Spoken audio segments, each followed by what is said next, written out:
Morning friend, welcome back to my channel Vinita Singh UP.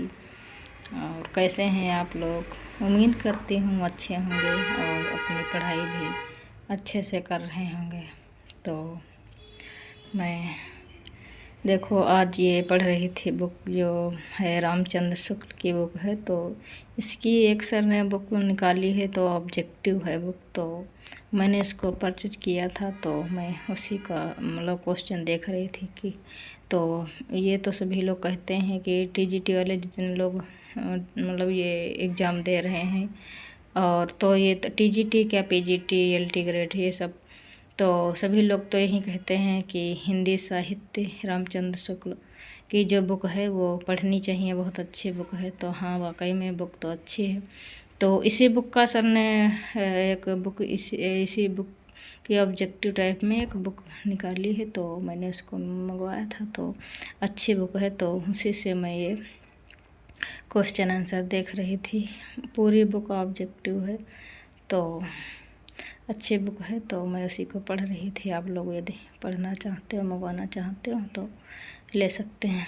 तो देखिए, मतलब ये होता है कि हम लोग जब परीक्षा ये होता है कि अब नहीं होगी, तो यही है कि निराशा तो आ जाती है, लेकिन क्या करें। और ये भी एक सच्चाई है कि तुरंत का पढ़ा इतना काम नहीं आता है जितना कि मतलब पहले से हम लोग पढ़ रहे हैं। तो इसलिए और मतलब पढ़ाई अच्छे से करते रहे, क्योंकि पिछला जो पढ़ा है वहीं पेपर में जाओ तो ज़्यादा याद आता है कि हाँ क्या मैंने पढ़ा था और क्या। और सफलता देखो कोई एक दिन की पढ़ाई में नहीं मिलती है, जब लगातार पढ़ते रहते हैं तभी हम लोगों को सफलता मिलती है, वरना सफलता नहीं मिल पाती है। तो ऐसे ही मैं बुक सोच रहे हैं जितनी बुक मेरे पास हैं, क्या नोट्स हैं, वह पूरे अच्छे से पढ़ डालती हूँ।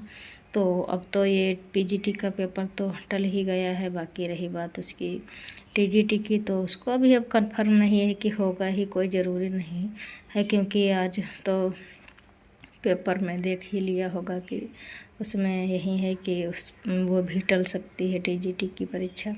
तो अब क्या किया जाए इसमें।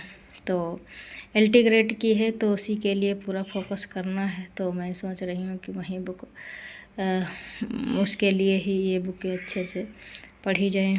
तो उसके बाद मैं ये बुक काव्य शास्त्र की बुक निकाला था। तो काव्य शास्त्र की बुक आप लोग, ये मैंने सर की मंगवाया था, जो सर इलाहाबाद में पढ़ाते, जिसको मतलब प्रयागराज में, इलाहाबाद की आदत पड़ी है मेरी, क्योंकि मेरे भैया पहले वहाँ पढ़ते थे, तब इलाहाबाद ही वहाँ मतलब इसको कहते थे, अब तो प्रयागराज नेम हो गया। तो वहाँ जो अशोक स्वामी सर हैं, उनकी बुक हमने मंगवाई थी। ये काव्य शास्त्र की बुक मेरे पास है। तो बहुत छोटी बुक है, आप लोग देखोगे कि बहुत छोटी बुक है, और इसमें मतलब अच्छा दिया है सब। तो मैंने सोचा देखो, काव्य शास्त्र की बुक तो मेरे पास वैसे थी नहीं, और सर ने नोट्स तो बनवाया था, तो उसी से बाकी पढ़ते थे। और मैंने सोचा ये बुक, एक भैया ने बताया था कि ये बुक मंगवा लो, अच्छी बुक है, वो वहीं से कोचिंग करते थे, तो मैंने भी सोचा ये बुक मंगवा ली जाए। तो मैं इसमें आज रस पढ़ रही थी, काव्य शास्त्र की बुक में पढ़ रही थी रस। तो इसमें देखो पूरा अच्छे से सब एक पास दिया है, जैसे सात्विक भावों के प्रकार, तो सात्विक भाव, तो ये देखो बहुत यहाँ से क्वेश्चन भी आते हैं। तो देखो, भरत मुनि ने नाट्यशास्त्र में कुल भावों की संख्या 49 का उल्लेख किया है। ये लिखा, भरत मुनि ने नाट्यशास्त्र में कुल भावों की संख्या 49 का उल्लेख किया है, जिनमें 8 स्थायी भाव हैं और 33 संचारी भाव हैं और 8 सात्विक भाव हैं। तो सात्विक भाव देखो क्या है, पहला है स्तंभ, दूसरा है स्वेद, तीसरा है रोमांच, चौथा है सरभंग, उसके बाद पांचवा बेपथु, और छठा वर्ण, और सातवां अस्त्र, और 8 प्रलय। तो ये जैसे यदि सात्विक भाव हम लोगों को याद हो जाते हैं, तो मान के चलो इनका जो ये 33 संचारी भाव होते हैं, तो ये याद नहीं करने पड़ते थे। ये 8 सात्विक भाव याद कर लो, उसके बाद जो कुछ बचे वो संचारी भाव में जाएगा। क्योंकि यहाँ से ये क्वेश्चन आ जाते हैं कि मतलब इसमें कौन सा नहीं है सात्विक भाव, तो और या तो फिर संचारी भाव दिए होंगे तो इसमें कौन सा है सात्विक भाव। तो ऐसे क्वेश्चन आ जाते हैं तो वहाँ हम लोग फंस जाते हैं। तो इसलिए मैं कह रही हूँ कि ऐसे ही इसको लर्न कर लो। मैं तो यही लर्न कर चुकी हूँ। तो मैंने सोचा, और टेलीग्राम पे टॉपिक भी मिला था कि रस पढ़ना है, तो मैंने सोचा इसको पढ़ लिया जाए अच्छे से। तो मैंने सोचा मैं इसी बुक से आज पढ़ती हूँ, तो देखते हैं इसमें क्या है कैसा। तो हाँ, सब कुछ अच्छा दिया था। तो आप लोग क्या पढ़ते हैं वो बताइए, कहाँ से काव्य शास्त्र पढ़ते हैं। और मेरी कोचिंग में बाकी तो संस्कृत है वो तो कंप्लीट ही हो गई है, व्याकरण भी कंप्लीट हो गया है, और काव्य शास्त्र के कुछ टॉपिक बचे हैं, बाकी तो सब कंप्लीट हो गया है अच्छे से। तो यही है, लगातार पढ़ना है। यदि लगातार नहीं पढ़ेंगे तो मान के चलो बहुत पीछे हो जाएंगे। और देखो, शादी के बाद पढ़ना तो मुश्किल होता है, लेकिन क्या किया जाए, पढ़ना तो यदि जॉब चाहिए, यदि सपने देखें तो उनको कंप्लीट करना हम मेरी ही जिम्मेदारी है। तो इसलिए शादी के बाद भी पढ़ना मतलब ज़रूरी है। सपने पूरे करने हैं तो पढ़ना ज़रूरी है। तो वहीं घर का सारा काम करते हुए पढ़ाई करना, और एक छोटे बच्चे के साथ पढ़ाई करना, उसको देखते हुए, तो मुश्किल तो होता है, और लेकिन पढ़ना है। बाकी आप लोगों ने कमेंट किया था कि मतलब अब बैच लें कि ना लें, तो बैच देखो ले सकते हो, आप लेना चाहते हो, आपकी मर्ज़ी, तो ले सकते हो। और रही बात कंप्लीट करने की, तो कंप्लीट भी कर सकते हो, ऐसा नहीं उसमें कि कंप्लीट नहीं हो पाएगी, ज़्यादा मेहनत करनी होगी। और 2 मंथ बचा है तब भी कंप्लीट कर लीजिए आप, यदि लेना चाहते हो तो ले लीजिए। और इसमें क्या ही बताया जाए। बाकी पीजीटी जिनको देना था वो तो परेशान तो हैं ही कि पेपर नहीं हुआ है।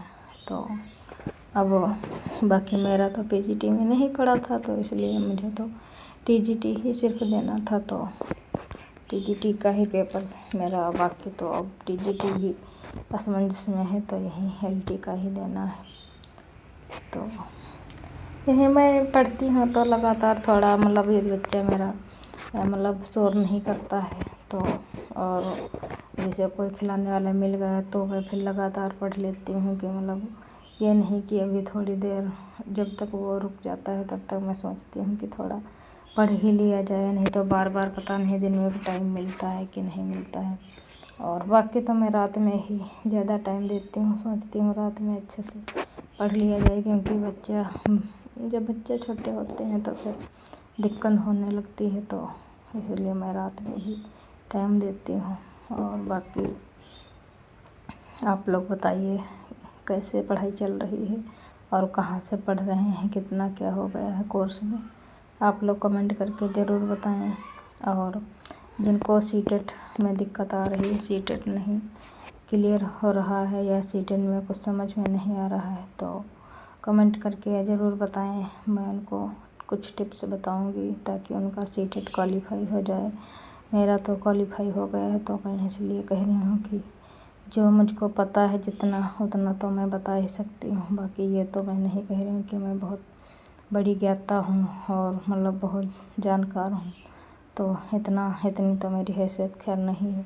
बाकी मैं जितना जानती हूँ उतना मैं ज़रूर बताऊँगी आप लोगों को। तो जिनको सीटेट में दिक्कत आ रही, क्या सीटेट क्या यूपी टेट, मैंने दोनों पेपर क्वालिफाई किया है, तो जिनको दिक्कत आ रही है वो प्लीज़ बताएं कि क्या दिक्कत आ रही है, तो मैं उनको ज़रूर बताऊंगी कि क्या पढ़ना है, कैसे पढ़ना है, क्या पढ़ना है।